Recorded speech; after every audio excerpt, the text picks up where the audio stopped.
Steve Roberts, ABC News political analyst, joins us.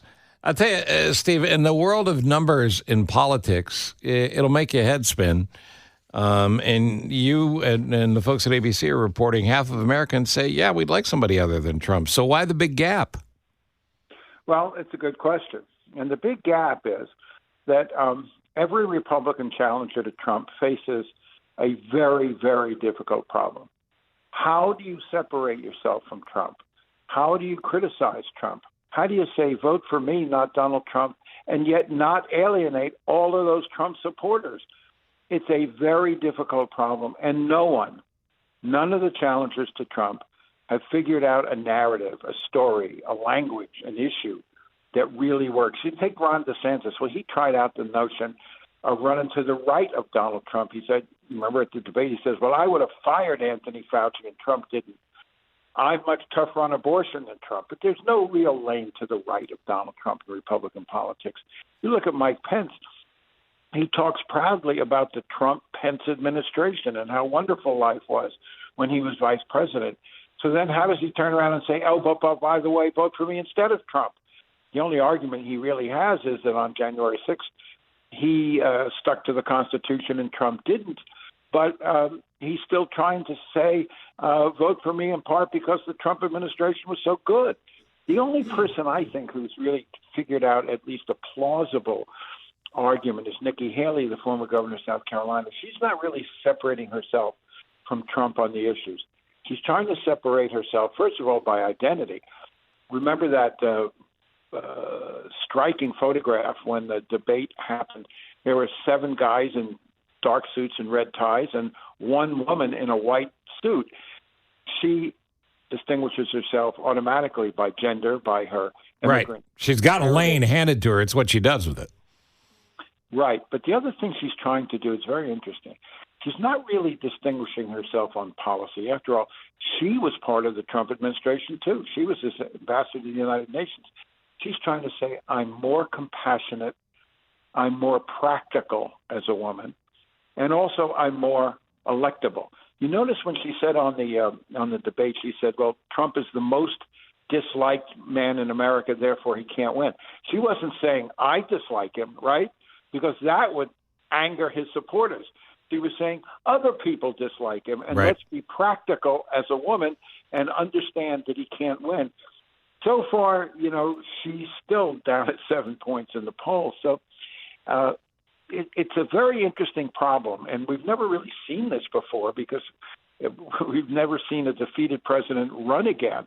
And no one has really figured out as I say, a narrative that really is resonating, even though the possibility is there when you see that half the Republicans would like somebody else, but no one has taken the reins and become the chief alternative to Trump.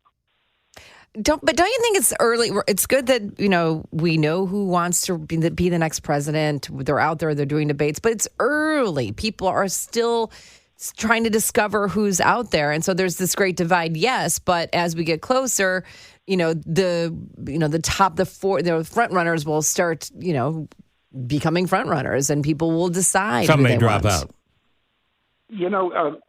That's normally, I would agree with you. But let's remember the fact that the person who's at the top of the polls is Donald Trump. He was president for 4 years. He's been a major national figure for longer than that. His impressions are baked into the electorate. People know what they think about Donald Trump, plus or minus. And so it's hard to imagine, barring an outside event, any kind of major erosion of Trump's support. Well, it's amazing because the outside events have already happened. 4 indictments. If that's not going to do it, what is? Exactly. Now, people say, well, maybe if he's convicted. And I agree with that. I think that perhaps if he is convicted before the election, that could have an impact. I think the other thing to keep your eye on is Trump's health. Everybody focuses on Biden's health for good reason. But Trump's less than 4 years younger. He's 77. He's grossly overweight. He's a heart attack waiting to happen, eating Big Macs every day. That could be a factor. But the one issue I think that has the possibility of prying away some of those Trump votes has nothing to do with Trump's record. It has to do with simply one idea, and that's electability. I think there are plenty of Republicans who think Trump was a good president, who actually would like to see Trump be president again, but who don't think he can win an election, and they fear a second Biden term. And so that's the argument that Haley is making, which he's not electable. We all think he was a wonderful president, but he can't win, and you've got to turn to someone who can win. That argument, DeSantis is making that argument too, by the way.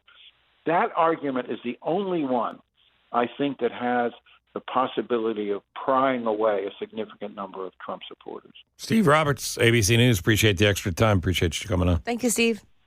Anytime. All right, there you go.